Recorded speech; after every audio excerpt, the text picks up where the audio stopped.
संदेश के लिए है कि हम बिहार से एक यात्रा शुरू कर रहे हैं, बहुजन समाज जोड़ो यात्रा। क्योंकि बिहार महामानव तथागत बुद्ध और महावीर की धरती है। बिहार गुरु गोविंद सिंह जी की धरती है। इसलिए बहुजन समाज जोड़ो यात्रा जो बिहार में 1009 किलोमीटर की होगी, जो चंपारण से शुरू होकर कैमूर और पटना खत्म होगी, और ये पूरी यात्रा पैदल यात्रा होगी। इस अवसर पे गांव-गांव हमारे साथी जाके, हमारे प्रदेश अध्यक्ष दोनों, हमारे प्रभारी जी और तमाम जितने हमारे पार्टी और संगठन के वरिष्ठ नेता उनके नेतृत्व में पिछले 7-8 साल की केंद्र की सरकार और यहाँ की सरकारों के राज में जो अन्याय अत्याचार हुआ है उसको आम जनमानस तक पहुँचाने का काम करेगी और अपने लोगों को होशियार करेगी। क्योंकि ये लोकतांत्रिक देश है और इस देश में आज भी हमें तमाम तरह की बुनियादी सुविधाओं के लिए मजबूर होना पड़ता है। मैंने बिहार की बाढ़ भी देखी और मैंने बिहार के तमाम तरह के अन्याय भी देखे, और रोज यहाँ अन्याय अत्याचार, हत्या, बलात्कार जारी रहते हैं। तो मैं समझता हूँ कि अब हमें एक जाति से नहीं, टूटे हुए बहुजन समाज में भाईचारा पैदा करके, और जो वर्तमान के हालात जिसमें जाति का जनगणना होनी चाहिए, जिसमें जिसकी इतनी संख्या भारी, उस हिसाब से हिस्सेदारी के हिसाब से जो है 100% आरक्षण लागू होना चाहिए। रोटी कपड़ा मकान के साथ एजुकेशन और हेल्थ और सभी के लिए रोजगार की व्यवस्था होनी चाहिए। महिला सुरक्षा और तमाम मुद्दे रहेंगे। तो मीडिया के साथियों के लिए इतना ही आज के अवसर पर मैं कहूँगा कि हमारे तमाम कार्यकर्ताओं ने मेहनत करके इस यात्रा की शुरुआत कर रहे हैं वो लोग फरवरी में। ये यात्रा 6 फरवरी से शुरू होगी और इसके बाद 31 दिन की यात्रा, उसके बाद पूरे देश में हम लोग यात्रा जो है निकालेंगे। क्योंकि अब समय आ गया कि बहुजन समाज अपने पैरों पर खड़ा हो, और मुझे विश्वास है कि अब बहुजन समाज अपने राज की तरफ बढ़ेगा। बहुजनों का अपना राज, बहुजन स्वराज की बात जो है आज हम बिहार की क्रांतिकारी गति से कर रहे हैं। इस यात्रा के बाद जो आंदोलन शुरू होंगे उससे इस देश में बहुजन समाज के लोगों का राज है। धन्यवाद। सर, बिहार में आपकी दूसरी दौरा है 1 महीने में। मुख्यमंत्री नीतीश कुमार से भी मिले हैं। यहाँ पर बिहार में 3 दलितों की पार्टी है, चिराग पासवान की, जीतन मांझी की। तो फिर आपको क्यों प्राथमिकता देगी दलित समाज? बिल्कुल नहीं देनी चाहिए। काम को प्राथमिकता मिलती है। मैं समझता हूँ कि हमारा काम, हमारी पहचान, जो लोग यहाँ बैठे हैं ये अपने आप तय करेंगे कि वो किसको प्राथमिकता देने वाले, क्योंकि वो जानते हैं कि अगर कहीं भी अन्याय होता है तो भीम आर्मी और आजाद समाज पार्टी खड़ी होती है। बाकी लोग अपने निजी स्वार्थ में घर बैठे रहते हैं। यहाँ भी दलितों की खाल खींची जा रही है, और जिन नेताओं की बात जिन पार्टियों की आप करें उनसे पूछे, कभी उनका कुछ पूछा भी है क्या? मेरी किसी से शिकायत नहीं है। मेरी शिकायत अपने लोगों से है कि वो अपने पैरों पर खड़े हो जाएं और अब पूछ बनने का काम खत्म करें और शासक बनने के लिए मेहनत करना काम शुरू करें। कल ईबीसी आरक्षण को लेकर के आरक्षण को लेकर उस पर आप क्या कहें? मैंने कल ही अपनी बात रखी।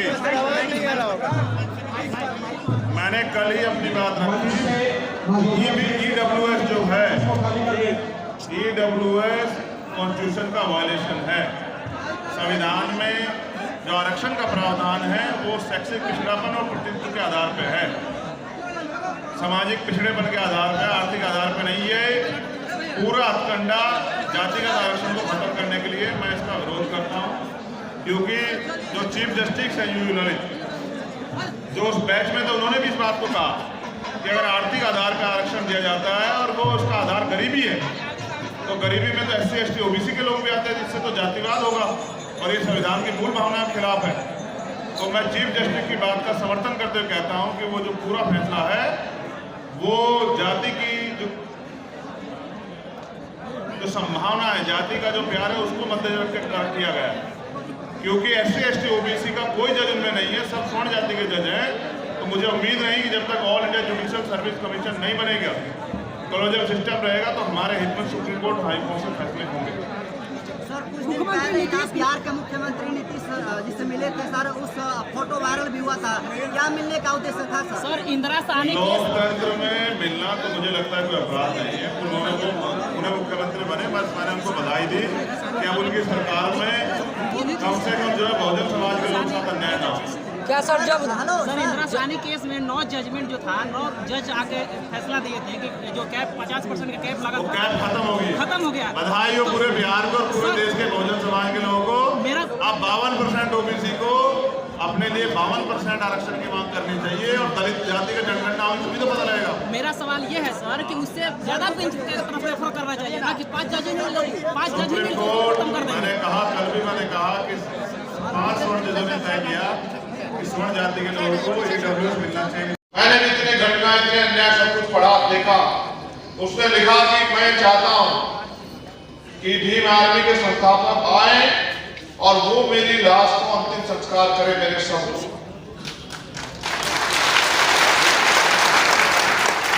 और मैं कहता हूं कि ये ताली बजाने की बात है ही नहीं। अगर आप इतना भी नहीं समझ पाए हैं तो फिर आप क्या लड़ाई करेंगे, ये बड़े सोचने की बात है। मैंने वो सुसाइड नोट जब मुझे भेजा गया तो उसमें लिखा गया कि मेरी अंतिम इच्छा ये है, सुसाइड नोट में लिखा था कि भीम आर्मी के प्रमुख चंद्रशेखर आजाद आए और मेरा अंतिम संस्कार करें अपने हाथों से। फिर दूसरी बात जो अंतिम में लिखी हुई है, उसने लिखा कि मेरे परिवार की रक्षा करना, भाई चंद्रशेखर आजाद मेरे परिवार की रक्षा करना। मैं सहारनपुर में जन्मा, सहारनपुर उत्तराखंड के बॉर्डर पे मेरा गांव है, एक छोटा सा छोटा। मैं उस गांव में नहीं गया, उस जिले में नहीं गया, उससे मेरा कोई मतलब नहीं, कभी उससे मिला नहीं। लेकिन जब मैंने सुसाइड नोट पढ़ा तो मेरे पास 2 रास्ते। 2 तारीख को हमारी मीटिंग थी, 3 तारीख को जौनपुर में हमारी संगठन की मीटिंग थी और हमारे एक कार्यकर्ता जो जिला अध्यक्ष है, ये आप लोगों के नाम भी संदेश तैयार करना, जो हमारे जिला अध्यक्ष है, उन्होंने 4 महीने पहले मुझसे पूछा कि मैं अपनी सिस्टर की शादी करना चाहता हूं, अध्यक्ष जी डेट दे दो। मैं चाहता हूं कि आप मेरे यहाँ आए। मैंने 4 महीने पहले उनको 3 और 4 नवंबर की डेट दी कि भाई 3 और 4 नवंबर को मैं फ्री हूँ, आप लिख लो, मैं आ जाऊंगा, कोई बात नहीं, उधर आता भी कम हूँ तो आ जाऊंगा। तो 3 तारीख को वो भी लोग मुझे फोन कर रहे थे कि भाई आ जाओ। इस तरह से हमने 8-10 हजार लोगों का प्रोग्राम किया है, तमाम तरह की व्यवस्थाएं की हैं, टिकट कराया, सब कुछ। मैं चाहता हूं कि हमारे डेलीगेट्स आए। लेकिन दूसरी तरफ मेरे पास ये होता है उस बच्चे से उम्मीद और विश्वास ना, मैं उसके आसपास के गांव में रहता हूं, ना जिले में रहता हूं, ना कहीं रहता हूं, जो विश्वास उसका भीम आर्मी के प्रति था, मेरे प्रति था, वो कमजोर नहीं पड़ना चाहिए। तो फिर मैंने अपने साथियों से कहा कि वहां आया और फिर मैं सुबह वहां चला गया। 3 दिन के संघर्ष के बाद 3 मांगे पूरी हुई और 2 मांगों पे सरकार के लोगों ने समय मांगा, क्योंकि वो 2 मांगे मुख्यमंत्री स्तर की हैं। मुख्यमंत्री मांगे गुजरात में चुनाव करवाते हुए उनके प्रदेश में इतना बड़ा अन्याय होता है, एक ट्वीट वो नहीं लिख पाते। तो फिर 7 दिन का समय उन्होंने मांगा, तो मैंने उनसे कहा 7 दिन में 8 ले लो, 9 ले लो, 9 दिन तुम्हारे, 10वां दिन हमारा, क्योंकि मेरे ऊपर एक जिम्मेदारी थी कि जब उसमें बड़ी इच्छा जाएगी कि उसका अंतिम संस्कार मेरे हाथ से हो तो उसकी शव का भी अंतिम संस्कार करना। लेकिन इससे पहले घटना आपने देखी, बहुत वायरल हुई, जितेंद्र मेघवाल की मूछें रखने में जिसकी हत्या हुई, सीएचए का जो कर्मचारी था। जब मैं उसके घर गया तो उसके पिताजी ने मुझसे एक बात कही, उसकी मां ने, कि भाई चंद्रशेखर, हमने आपको नहीं देखा है, हमें हमारे बेटे ने, जितेंद्र मेघवाल ने दिखाया कि भाई, और उसकी अंतिम इच्छा थी किसी भी तरह से वो मुझे एक बार अपने घर जरूर बुलाए। मैं दोनों बातें आपको क्यों बता रहा हूं, अभी मेरे पत्रकार साथी मुझसे पूछ रहे थे कि भाई आप 1.5-2 साल बाद बिहार आए, मैं क्या करूं। जब मैं सुबह उठता हूं ना, तो मैंने कहा ना, मैं सबसे पहले क्या चेक करता हूं अपना मोबाइल फोन कि कहीं मेरी जरूरत आज कहीं और तो नहीं है। मेरे लिए मीटिंग, राजनीति, रैली, सभा कुछ रखती नहीं है, खाना पीना ये सब चीजें बाद में। पहले वो विश्वास जो पिछले 6-7 साल के संघर्ष में, चाहे वो बिहार की टीम हो, चाहे वो राजस्थान की टीम हो, चाहे मध्य प्रदेश की टीम हो, चाहे उड़ीसा छत्तीसगढ़ की टीम हो, चाहे उत्तराखंड, पंजाब, हरियाणा की टीम हो, हिमाचल की टीम हो, दिल्ली की टीम हो, उत्तर प्रदेश की टीम हो, जो ताकत और जो महाराष्ट्र की टीम हो, जो संघर्ष करके ताकत और विश्वास आपने पैदा हुआ, वो कमजोर नहीं करना चाहिए। आज मैं बिहार में है कि समस्याओं का कोई हल है? ये जो तमाम तरह की कोई समस्या होती है इनका हल है? हत्या होती है, बलात्कार होते हैं, छोटे छोटे बच्चों को फांसी लगा दी जाती है, जमीन पे खेती करने पे, हॉस्टल में पढ़ने पे तमाम तरह से जो है अन्याय अत्याचार होता है। तो जब मैं इसको पूर्ण रूप से समझता हूं तो मुझे एहसास होता है कि ये रोका जा सकता है। हर घटना में मैं नहीं जा सकता, लेकिन ये पूर्ण रूप से रोका जा सकता है। कैसे? उसका एकमात्र साधन जो है वो है सत्ता। क्योंकि रहमत साहब काशीराम ये कहते हैं कि जो शासक समाज होता है उनकी बहन बेटियों का अन्याय अत्याचार मूछे रखने पे, घोड़ी पे चढ़ने का उनको अपमान नहीं किया था, ना उनकी हत्या है, ना ही उनका हाथ किसी के आगे फैला होता है। जो शासक समाज होता है, जिनका राज होता है, जिनके परिवार के लोगों की शासन सत्ता होती है, उनका हाथ हमेशा ऐसे होता है देने की तरफ। आज हम अभी तक क्या लड़ रहे हैं देश में लड़ाई? रोटी कपड़ा मकान। अभी हम रोटी कपड़ा मकान की लड़ाई से बाहर नहीं आए हैं। अभी अच्छी पढ़ाई, अच्छा इलाज, सबको रोजगार, महिलाओं का सशक्तिकरण, महिलाओं की सुरक्षा, ये सारे मुद्दे हमसे दूर है। और मैंने पहले कहा कि अगर 86 महिलाओं का रेप होता है तो 80 से 82 आपकी बहनें हैं, और आपके मुंह पे हंसी है और आपके अंदर चुप्पी है। और ये जो आज की चुप्पी है, कल ये आपकी आदत बन जाएगी और परसों आप मजबूर हो जाओगे कि आपके सामने अन्याय होगा और आप बोल भी नहीं पाओगे। मैं ये फिर कह रहा हूं, मेरी बात पे गौर करो। आज हालात क्या है? कल फैसला आया सुप्रीम कोर्ट का, कई दलों ने स्वागत किया, कई ने विरोध किया। मुझसे भी पूछा गया कि भाई क्या कहना चाहते हो, तो मैंने उनसे साफ शब्दों में कहा कि भाई 5 स्वर्ण जज बैठे और 5 स्वर्ण जजों पे ये फैसला देने की जिम्मेदारी दी गई, कमेटी बनाई गई कि बताइए स्वर्ण जाति के लोगों को आर्थिक आधार पर आरक्षण मिलना चाहिए नहीं मिलना चाहिए? 3 जजों ने कहा मिलना चाहिए, 2 ने कहा मिलना तो चाहिए, लेकिन क्योंकि इसका आधार आर्थिक है, गरीबी है, तो इसमें SC/ST OBC के लोग भी होने चाहिए। अंत 5 जजों ने आपस में तय किया कि 3-2 के बहुमत से SC/ST OBC और संविधान को हम लोग हरा देंगे, और हरा दिया। अब तो ये पूछे कि वो भाई जज कैसे बनते हैं सुप्रीम कोर्ट, हाई कोर्ट के? तो वो जज बनते हैं कॉलेजियम सिस्टम से, जो कि संविधान के पहले से ही वॉयलेशन में, संविधान के विरुद्ध में। क्योंकि भारत का संविधान तो राष्ट्रपति को अधिकार देता है न्यायाधीश की नियुक्ति करने का, लेकिन हमको जज अपने बेटे को, अपने भतीजे को, अपने दामाद को, अपनी बेटी को, अपने रिश्तेदार को, अपने भाई को जज बना देते हैं।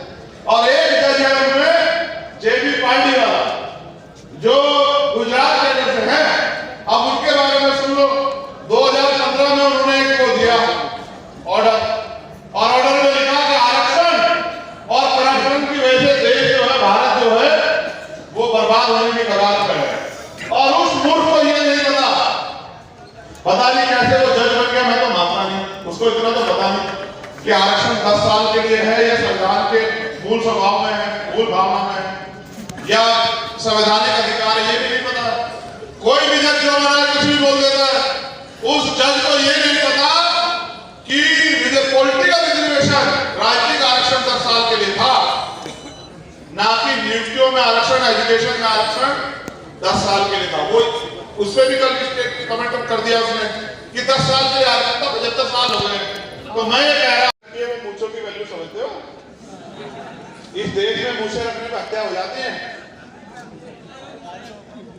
इसलिए कह रहा हूं, इस अन्याय के खिलाफ आवाज उठाओ, भाईचारा बनाओ, अपने पिछड़े वर्ग के भाइयों के हाथ पकड़ो, अपने माइनॉरिटी के भाइयों के हाथ पकड़ो, उनको विश्वास दिलाओ कि जो गलतियां पहले हुई या जो लड़ाई लड़ने में पहले लोग कामयाब हुए, हम उनसे अलग हैं और हम बहुजन समाज बना के इस देश में भाईचारा स्थापित करना चाहते हैं।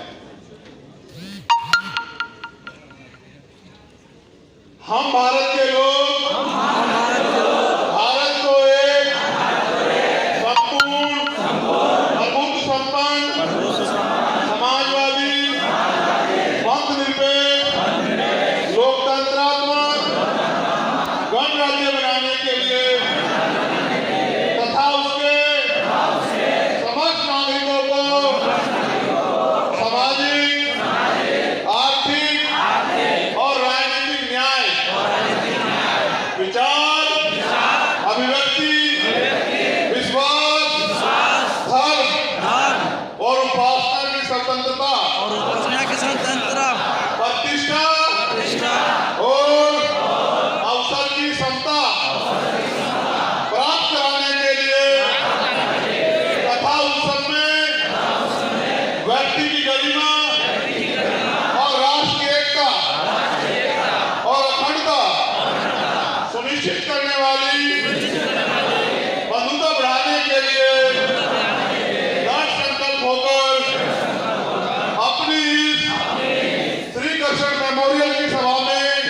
रूप से लागू कराने का प्रयास करेंगे।